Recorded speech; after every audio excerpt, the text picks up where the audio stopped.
예, 안녕하십니까. 트랙터 공학 및 실습 2 중간고사 대체 레포트 시작하겠습니다. 저는 생물산업기계공학과 2020-467113 양준혁 학생입니다. 저는 사정 동력 전달 장치에 대해서 설명할 건데요. 순서는 보이시는 순서와 함께 진행하겠습니다. 자, 첫째, 자동차의 정의 및 개요. 자동차의 정의는 원동기를 사용하여 궤도 또는 가선에 의하지 않고 운전되는 차로 원동기에 의해 육상에서 이동할 목적으로 제작된 기계장치입니다. 즉, 기차와 지하철과 같이 궤도와 가선에 의하지 않는 원동기를 통해 이용한 원동기를 통해 이동이 가능한 기계장치입니다. 여기서 원동기란, 즉 모터란 자연계의 에너지를 기계적 에너지로 바꾸는 장치를 의미합니다. 자, 다음 자동차의 개요. 자동차는 크게 보디, 셋시, 프레임으로 구성됩니다. 이때 보디는 전체적인 피부 역할을 한다면 셋시는 살의 역할을 하며 프레임은 뼈대 역할을 한다고 볼 수 있습니다.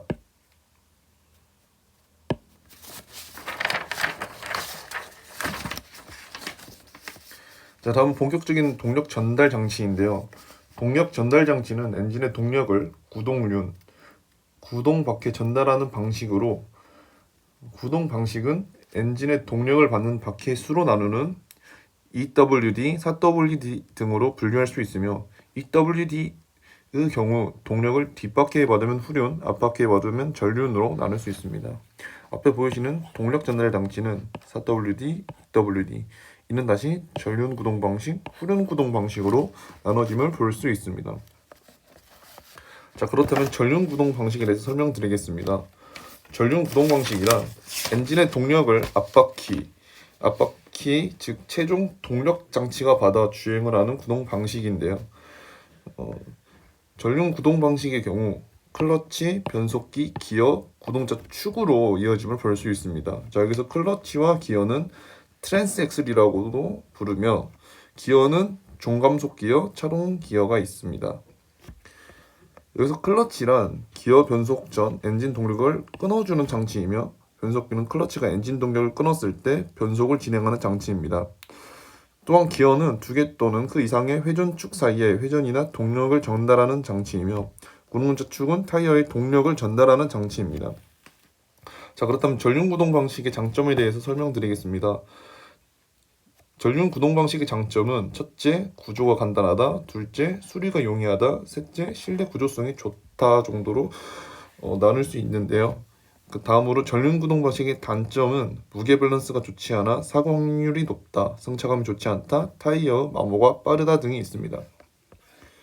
자, 이어서 후륜 구동 방식입니다. 후륜 구동 방식은 엔진의 동력을 뒷바퀴가 최종 동력 장치가 되어 동력을 받아 주행을 하는 구동 방식입니다. 후륜 구동 방식과 전륜 구동 방식의 큰 차이점은 추진축에 있습니다. 여기서 추진축은 앞에 있는 동력을 받아 후륜으로 전달하는 역할을 하게 됩니다. 자, 이어서 여기서 또한 클러치는 기어 변속 전 엔진 동력을 끊어주는 장치이며, 변속기는 클러치가 엔진 동력을 끊었을 때 변속을 진행하는 장치이며, 기어는 2개 또는 그 이상의 회전축 사이에 회전이나 동력을 전달하는 장치입니다. 구동자 축은 타이어의 동력을 전달하는 장치이며, 추진축, 설명드린 추진축 샤프트는 후륜에 연결해주는 장치이므로 동력 전달을 받게 해주는 장치라고 볼 수 있습니다.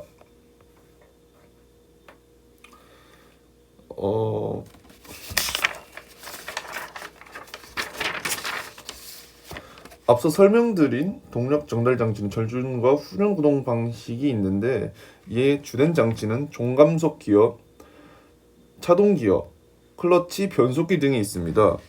다음으로 앞서 설명드린 4개의 주된 장치에 대해서 설명드리겠습니다. 자, 첫째, 종감속 기어입니다. 종감속 기어란 추진축에 전달되는 회전력을 직각으로 바꾸어 차축에 전달함과 동시에 최종적으로 속도를 감소시키는 역할을 합니다. 종감속 기어의 종류로는 스파이럴 베벨 기어, 하이포이드 기어, 웜앤웜 기어 등이 있습니다. 다음으로 차동 기어입니다. 차동 기어란 차량의 좌우 바퀴 회전수 변화를 가능하게 하여 양 바퀴 회전수를 조절하는 기어입니다. 차동 기어의 경우 종감속 기어 옆에 붙어 있음을 알 수 있습니다. 다음 클러치 및 변속 장치입니다. 클러치는 엔진과 변속기 사이에 설치되어 엔진에서 출력되는 회전력 차단 장치라고 생각하시면 됩니다. 자, 우선 클러치의 원리는 브레이크 페달을 밟고 이를 링크 또는 유압이 연결하여 케이블로 이동시키고 케이블이 릴리스를 통해 압력반으로 전달되면 그 후 클러치가 회전 차단을 하는 순으로 진행됩니다. 그림을 보시면 클러치 페달이 첫 번째 순서, 그리고 링크 유압, 이런 식으로 진행되는 링크를 이용하여 케이블을 타게 됩니다. 케이블을 타게 되면 여기 이쪽에 보이시는 릴리스와 압력판이 이를 이동시키게 되고 클러치 회전 차단이 이루어지게 됩니다. 앞서 보신 것은 케이블식 클러치로 링크를 이용하여 클러치가 되는 그런 기계이며, 오른쪽에 보이시는 것은 유압식 클러치로 클러치 페달을 시작으로 유압을 이용하여 릴리스를 지나 클러치 회전을 차단하는 순으로 진행되겠습니다. 자, 다음은 변속기입니다. 변속기란 엔진의 동력을 자동차의 주행 상태에 맞게 회전력과 속도를 바꾸어 구동 바퀴에 전달하는 장치입니다. 변속기는 섭동 기어식과 섭동 물림식이 있는데, 섭동 기어식이란 기어가 주축 스플라인에서 직접 슬라이딩하여 물리는 형식이며, 섭동 물림식은 기어가 항시 물려 있고 도그 클러치가 주축으로 섭동 상시 물림식이라고도 합니다.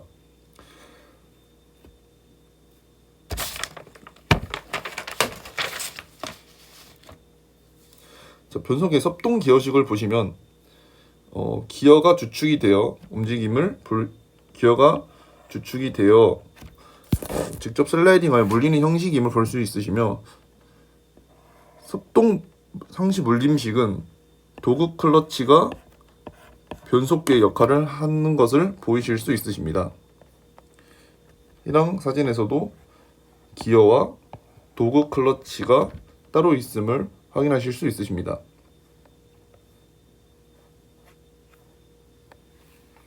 자, 다음은 기관 위치에 따른 자동차 분류입니다. 이는 크게 FF, FR, RR, AW 방식으로 나누어질 수 있는데요. 동력 전달 장치는 다시 한번 4WD와 2WD로 나누어지게 됩니다. 4WD는 AW 방식, 올휠 형식으로 나눌 수 있고, 2WD는 FF 형식, 전륜 엔진 전륜 구동 방식, FR 형식, 전륜 엔진 후륜 구동 방식, RR 형식, 후륜 엔진 후륜 구동 방식으로 나누어짐을 볼 수 있으십니다. 자, 먼저 FF 방식은 EWD 방식 중 전륜에 속하는 방식입니다. FF 방식은 엔진에서 클러치에서 트랜스엑셀에서 등속축, 그리고 등속축에서 다시 구동 바퀴, 즉 전륜으로 동력이 전달되는데요. 즉 앞에 있는 엔진이 만든 동력을 클러치와 변속기로 인해 등속축을 이용하여 동력 구동 바퀴로 전달한다고 볼 수 있습니다. 다음은 FR 방식입니다. FR 방식은 EWD 방식 중 후륜에 속하는 형식입니다. FR 방식은 엔진에서 클러치에서 트랜스미션에서 드라이브 라인, 이 드라이브 라인이 FR 방식의 메인 기술이라고 보실 수 있으시는데요. 드라이브 라인에서 다시 리얼 엑셀 어셈블리, 구동 바퀴 순으로 동력이 전달됩니다. 즉 앞에 있는 엔진이 만든 동력을 클러치와 변속기로 정지한 후 이 드라이브 라인을 통해 출력을 구동축에 전달한 후 기어를 통하여 구동 바퀴로 전달할 수 있는데, 이때 후륜 바퀴로 동력을 이동시키기 위한 장치가 드라이브 라인임을 알 수 있습니다. 자, 다음은 RR 방식입니다. EWD 방식 중 후륜에 속하는 형식이고요. 엔진에서 클러치에서 트랜스엑셀에서 등속축에서 구동 바퀴 순으로 동력이 전달됩니다. RR 방식의 가장 큰 특징은 뒤쪽의 엔진에서 클러치와 엑셀만을 통해 발생된 동력을 등속축을 이용하여 구동 바퀴로 전달하는 방식으로 엔진과 바퀴가 가까이 있음을 아실 수 있습니다. 또한 큰 엔진이 장착되어 있으며 중량이 크고 가격이 비싸고 이는 주로 포르쉐 자동차와 대형 자동차에 장착됩니다. 자, 다음은 AW 방식인데요. 4WD 방식입니다. 엔진에서 클러치 트랜스미션의 드라이브 라인, 이어, 엑셀 어셈블리, 엑셀 축, 구동 바퀴, 이게 또 뒤쪽으로 하는 구동 바퀴, 트랜스퍼 케이슨, 프론트 엑셀, 등속축, 구동 바퀴, 앞쪽 순서로 동력이 전달됩니다. 자, 이때 중요한 점은 후륜과 전륜에 사용되는 동력의 퍼센트가 다르다는 것인데요. 후륜에서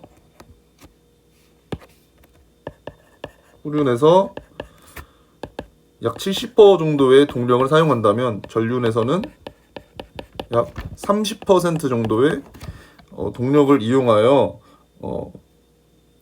차를 사용한다고 생각하시면 될 것 같습니다.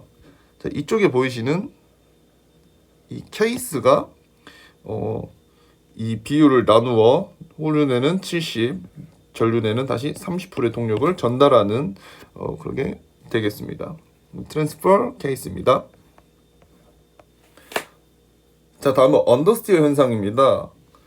지금부터는 차량을 운행하면서 생길 수 있는 현상에 대해서 설명을 드리겠는데요. 먼저 언더스티어 현상은 전륜 구동 장치에 있어 많은 문제점을 일으킵니다. 자, 이 현상의 가장 큰 특징은 코너 진입 시 앞부분이 원심력에 의해 코너 밖으로 이탈되는 현상인데요. 이를 줄이기 위해선 진입 시 속도를 줄이고 핸들을 후륜보다 더 돌려야 안전합니다. 즉, 고속선회 시 주행 속도가 빨라짐에 따라 조향 각도가 커지는 현상인데요. 코너링 할 때 주로 발생하며 원심력을 이기지 못해 튕겨져 나가는 현상이라고 생각하시면 될 것 같습니다. 전륜일 때 주로 발생하며 속도를 줄여야 하고 내가 생각한 것보다 조향 각도가 커지는 현상을 언더스티어 현상으로 볼 수 있습니다. 자, 다음 오버스티어 현상인데요. 오버스티어 현상은 후륜 구동, 즉 코너 진입 시 뒷바퀴가 미끄러져 차가 코너 안쪽으로 이렇게 쏠리는 현상을 보실 수 있으십니다. 이를 위해선 진입하기 전에 속도를 줄인 후 진입하면서 속도를 높여야 안전한데요. 언더스티어와 같이 오버스티어는 고속선회 시 주행 속도가 빨라짐에 따라 조향 각도가 작아지는 현상입니다. 즉 코너링을 할 때 발생하며 후륜일 때 발생하고 속도를 높여야 하며 내가 생각한 것보다 조향 각도가 작아지는 현상이 오버스티어 현상이라고 볼 수 있습니다. 자, 다음은 엔진의 정의 및 원리에 대해서 설명드리겠습니다. 자, 우선 엔진의 정의는 열 에너지를 기계적 에너지로 바꾸어 동력을 발생하는 기계라고 볼 수 있으십니다. 자, 엔진의 가장 큰 특징은 외연기관과 내연기관이 있다는 건데요. 자, 외연기관은